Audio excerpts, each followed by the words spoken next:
Hi, I'm Mayor Warren, and we're at the Orange Police Department, and I'm with Director Todd Warren. This is a place that is vital to our community, and I want to get started with the interview of our director. Director Warren, welcome. Thank you for having me.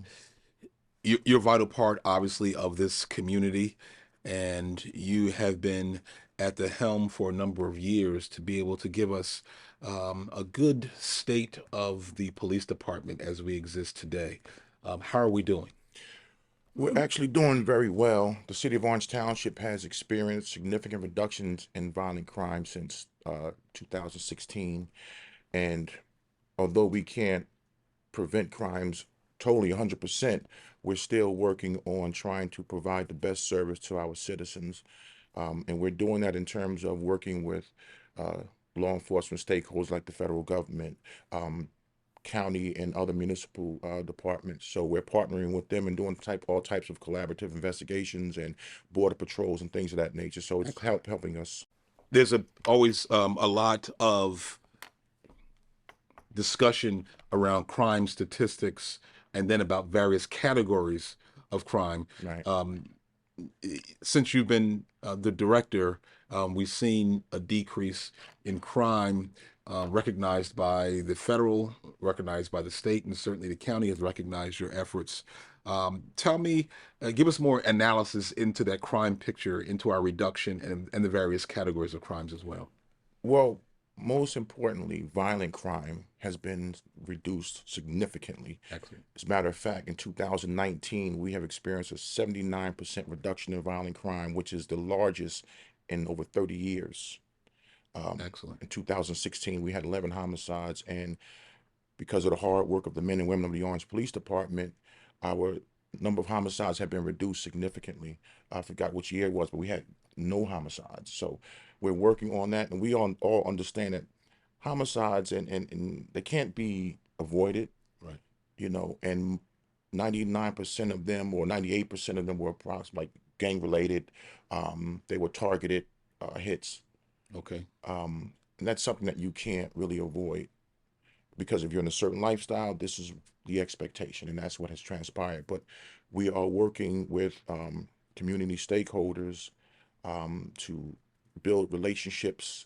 Um, we worked with the Black Lives Matter group here in town, a number of community stakeholders, and the objective is to not just change the face of policing, but we understand that our success is based upon our unified action according to a well thought out plan. The community has something to offer to Yes. develop that plan. Police has something to offer towards that plan. And it's not one group has all the answers. So we're coming together as a collaborative to come up with corrective action plans to issues that are plaguing our city. You were recently featured on the a news broadcast about your support of legislation pending in the New Jersey State Legislature, which would increase and enhance penalties for those who try to use juveniles to commit Mhm. some of these auto thefts.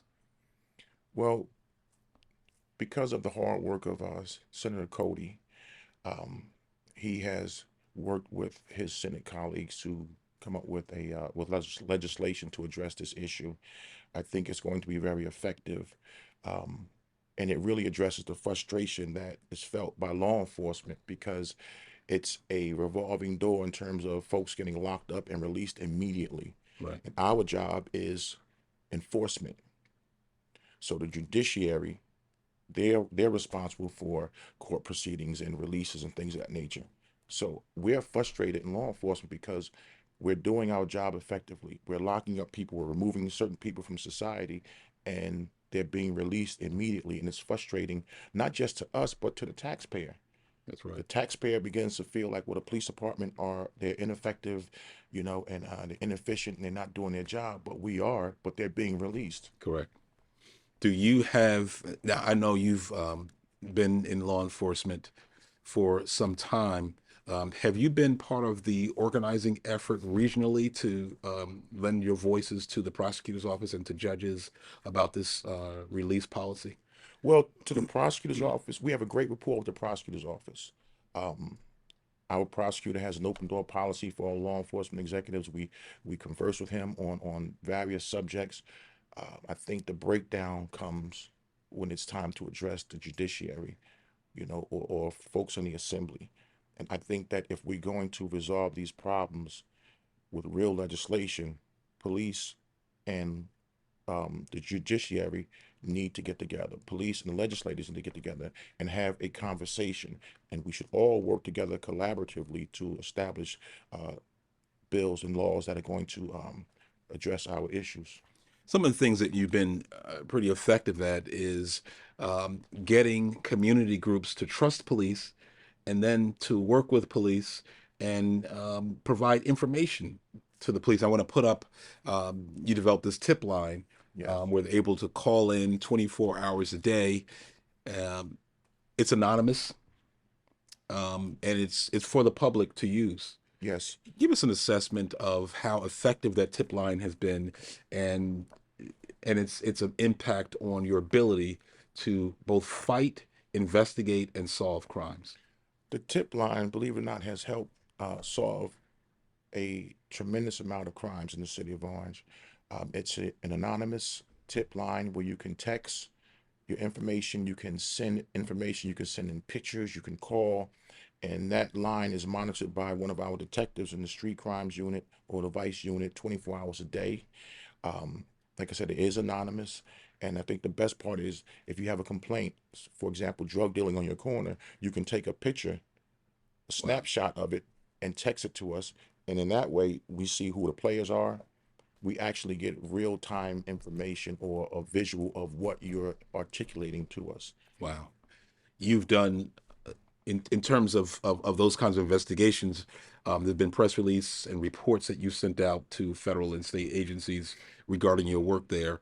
Are those reports available to the public, or is that something that's only for law enforcement? There are reports that are available to the public. You have the UCR, the Uniform Crime Report, and there you have all statistics, statistical breakdowns on violent and nonviolent crimes. You can see firsthand what our reductions have been throughout the last 5 years or since you've taken over in 2012. The UCR is done or managed by the Federal Bureau of Investigations and the New Jersey State Police. So the numbers are accurate and it will give you a clear snapshot of what's going on in terms of law enforcement within the city of Orange Township. I'm glad to get those statistical reports because they're important to the public. But I'd also like to highlight, unless it's going to compromise a current case, those reports that I get where you seize large amounts of drugs, where you've gotten guns off the streets, where you've gotten gang leaders and Mhm. other people who are the heads of criminal enterprises. Is that information available? Yeah, it is available. That information has been disseminated to yourself, to the business administrator, the council folks, and the men and women of the Orange Police Department have been working around the clock, conducting surveillance operations, um, executing warrants once we have obtained all the information that we need. Our street crimes unit, our vice unit, have been working around the clock to Excellent.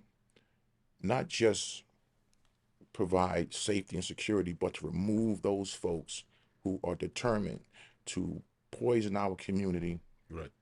with all types of drugs, narcotics, and guns and things of that nature. There are certain behaviors that we will not tolerate within the city of Orange Township.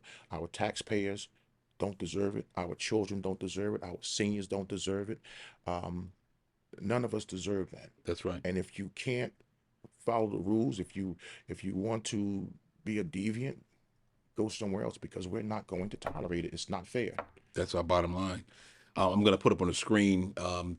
this is an email. This is the email address that a citizen can access if they want to get those reports. They want to get information. Put that email up on the screen.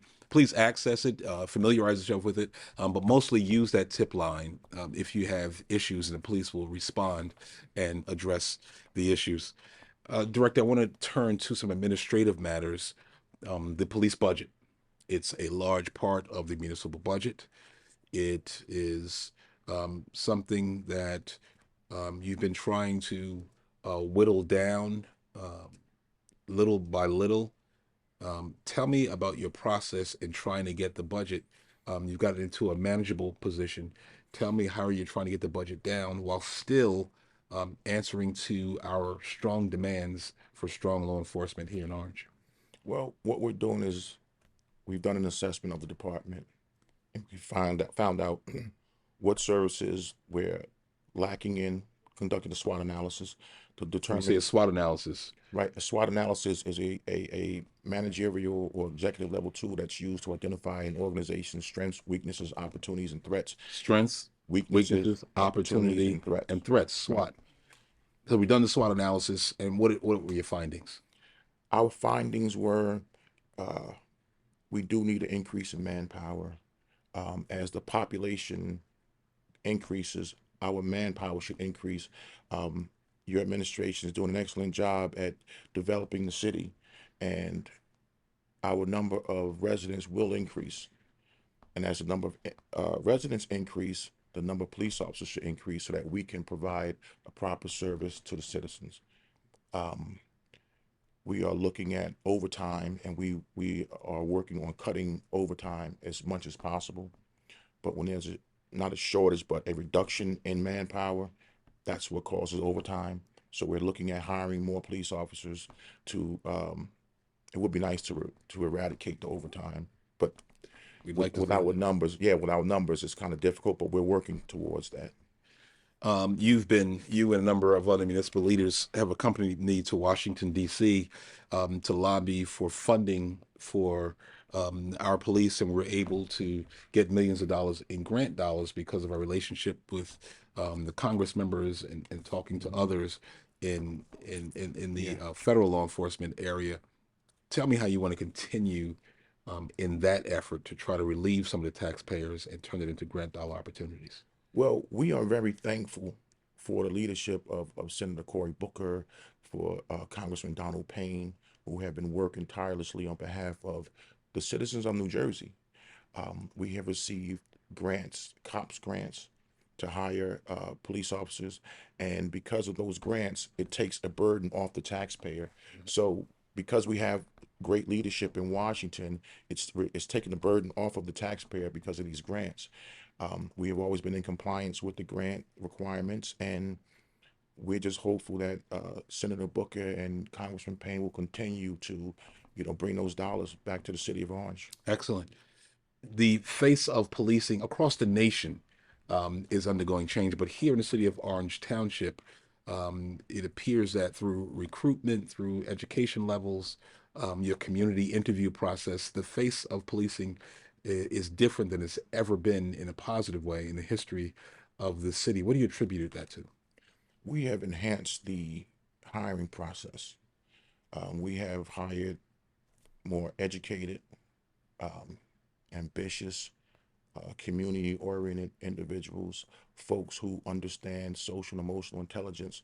We have uh, hired candidates who understand the importance of proper police and community relationships.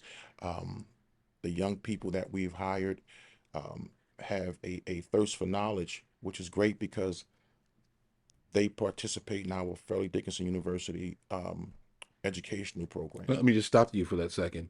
So you're bringing in younger people, Mhm. and you've developed a partnership with Fairleigh Dickinson Right, University, where they hold classes right here in the police department. right, Um, I've read that some of your officers have gotten their bachelor's degrees and their master's degrees yes, through this program while they're working in the right. Orange Police Department. It's a great partnership because once someone gets off duty, they can go into the training room and pursue their undergraduate and graduate degrees.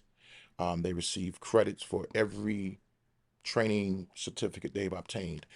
They receive 16 credits 16 college credits for successfully completing the Essex County, or the police academy, whichever county you went to, but you get 16 college credits. Wow. So I've had officers who are like sophomores in college, but didn't realize it because Wow. they didn't know that their certificates will get them credits. So we've had a number of folks who have received bachelor's and master's degrees through this program, and we're hoping that the young people that come on board with us will continue, because that's part of the interview process. We ask, what are your educational goals? Well, I've heard you in interviews counsel some of the younger candidates that if they're just coming here to be police officers for the rest of their life, this may not be the place for them. What does that mean?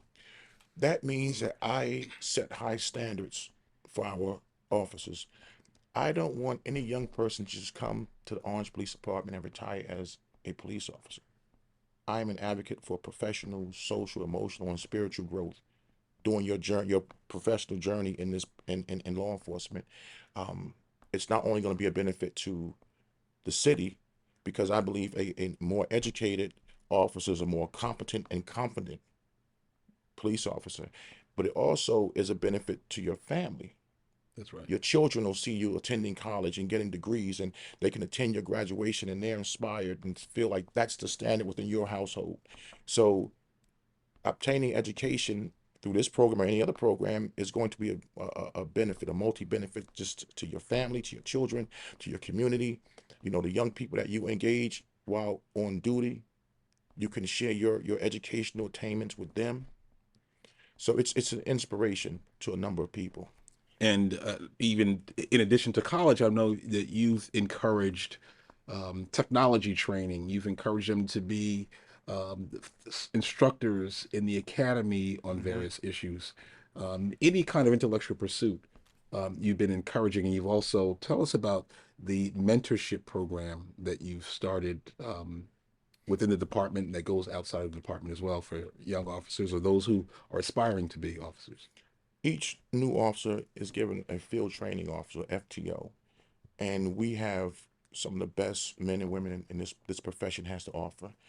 Um, they help young people successfully navigate the first few years of being in this profession, because it is new. Um, and not only do we provide them with an FTO, but we've increased our numbers in the budget in terms of training. We are advocates of getting as much training as possible and then come back and train others within the department. So Excellent. train the trainer. Excellent. So it's not just about college education, but it's about professional training. It's about mental and emotional growth and spiritual growth, because we want an overall healthy police officer. That's what it's all about. Now, I'm going to get to some of the services that you provide officers to make them whole. But before that, we still get complaints from our residents, whether they be to internal affairs or whether they be to you or myself directly, that there are some officers who don't know how to conduct themselves and don't know how to treat residents properly. Demeanor complaints is something that I detest. That type of behavior is not allowed here in the Orange Police Department. Everyone deserves to be treated with dignity and respect, despite your race, your creed, your color, your sexual orientation. Everyone, every member of the human family deserves to be treated with respect and dignity. I can't speak for other departments, but I can tell you here at the Orange Police Department, under my leadership, under the leadership of Chief Vincent Vidiello and my command staff, we will not tolerate it. If if they want to contact residents want to contact you directly, they may not know about the internal affairs process. They may not know how to file a complaint. We want to put your number up on the screen. Is that that's your cell phone number for the city? Yes. We'll put your number up on the screen. The director is open and available. And if you have complaints, or if they're not complaints and you have accolades that you want to give, certainly this number you can call. We'll put his email address up there as well so you can contact him. Um, Director, tell me a little bit about the discipline process. You receive a complaint. If you receive a complaint from this phone call, you'll direct internal affairs to investigate. They will investigate. If there are findings, they generate a complaint against the officer. Mm-hmm. Officer has an opportunity for a hearing, Right. and after a hearing, it's up to you to impose discipline. Right. If the allegations are substantiated, there will be disciplinary measures taken. And that discipline can be from a fine all the way up to being terminated. Termination. Yes. And have you had the occasion to have to take that extraordinary step? Yes. Yes. I am real big on the discipline. We've had an officer who was here a few years ago who mistreated some of our young people, and he is no longer here. His service is no longer needed Outstanding. because you can't come here and mistreat our children, our seniors, our residents. We believe that social and emotional intelligence will enable us to properly engage residents or our children. Physical aggression is not tolerated. There are other things, de-escalation methods that can be used, and really it's just about being nice. Doesn't cost you anything. Right. If you talk to people like you are a human being, like they're human beings, you can get a lot further. Right. I think that there are people in this profession who are too aggressive. I think that if you just converse with folks where they are on their level, you can get a lot further. Tell me about some of the services and resources you have for officers who this is a stressful profession, and you deal with a lot on a regular and daily basis. And then you still have other responsibilities. You have your home life, your personal life. Tell me about some of the services that you provide to officers to make sure that they can navigate that balance so that they're always ready to give us as residents their full effort. Well, you know, we have the EAP program, Employee Assistance Program. Also, we have our chaplains on call 24 hours a day. We have chaplains who come into the police department just to have prayer or just to lend a voice or an ear to whatever our officers are encountering. Now, you have a current officer staff of about 104, We are a little bit more. Yeah. a little bit more than 104, and they work 3 shifts, 24 hours. Yes. Tell me about some of the equipment that you've had to obtain so that all of your staff is well equipped and able to go out to do the job of law enforcement. Well, number one, we, through your leadership and our city council support, we have obtained new vehicles. We get new vests, Bulletproof vests. bulletproof vests. We also have proper firepower. Firepower was necessary because one thing, in this day and age, well, in the past, police have been outgunned, Right. and that's unacceptable. Absolutely. So now we have this matching firepower with the bad guys, and we won't hesitate to use it if necessary. Let me close out this segment with a question to you about our preparedness in terms of school shootings that we've seen across the country. If unfortunately that wave ever came our way, how prepared are we? We are very prepared. We have active shooting trainings. We conduct active shooter trainings in the city of Orange Township several times a year. We have our stakeholders and our community stakeholders in terms of fire and OEM and the sheriff's department. We have all of our stakeholders on board. We have a plan. We are ready, willing, and able to properly execute our plan. We will not respond with cowardice. The number one objective is to neutralize the threat in the event that there is an active shooter in one of our schools, our churches, our malls, our stores. And we are committed, we're ready, willing, and justified, and we will neutralize the threat. Excellent. You've been in law enforcement since you left college. Well, tell us about your journey to law enforcement. It started really with crime prevention as you went to some of the public schools. Well, it started with prevention in terms of mentoring young people. I mean, you don't have to be in law enforcement to see that there were countless young people throwing their lives away, making bad decisions and getting involved in the wrong crowd and being introduced to the criminal justice system. So, in terms of my journey, prevention started with mentoring young people. and subsequently taking examinations and going through the interview process and trainings and things of that nature. You started your law enforcement career. Um, you did yours by design. You Yes, wanted to see what prevention looks like. You wanted to right, see what happens when you get into the court system. You wanted to see what happens when they get locked up. You wanted to see what happens on the streets, and you wanted to see from the administrative level. So you started out in the courts as a right, probation officer, right. Juvenile family court down in Essex County. and then you went on to the jails at Essex County, Mm-hmm. and there you participated in internal affairs. Internal affairs, various special operations activities. I graduated from the Essex County Police Academy in 1995.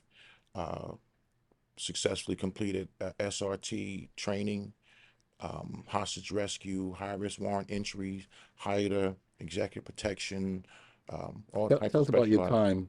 You spent a special time on the streets on a task force that was a national reputation given the stolen car rate and the violent crime rate that we were experiencing at the time. Tell us about your time on the streets. Well, 19 in the 90s, auto theft was running rampant within Essex and Union counties.